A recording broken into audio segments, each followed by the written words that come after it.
Annyeong, Pamchin! So today nga ay nag-request ang aming unikaihan na kumain ng sushi, or in Korean, it's called chubap.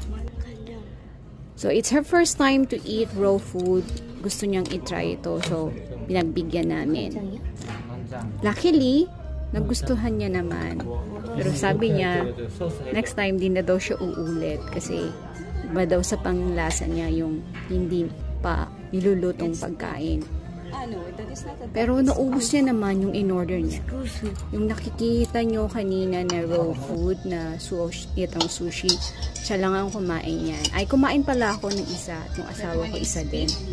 But the rest, siya ang kumain lahat niyan. Yung wasabi, hindi niya nilagay sa sauce kasi ayaw niya. Naanghangan siya. So, yun lang yung kinain niya. Yung sushi or chubap.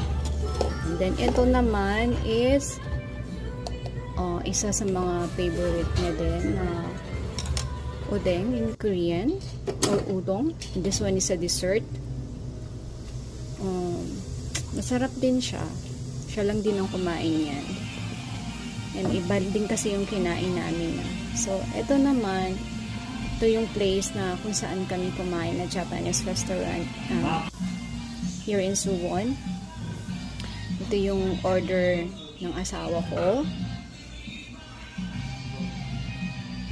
Yan, curry rice.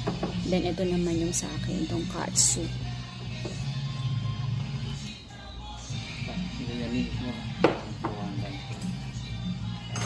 Tara, kain tayo, Pamchin.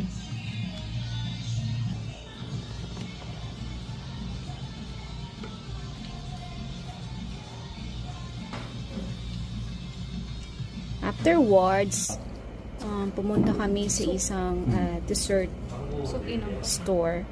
And trinay namin yung mango and then soup.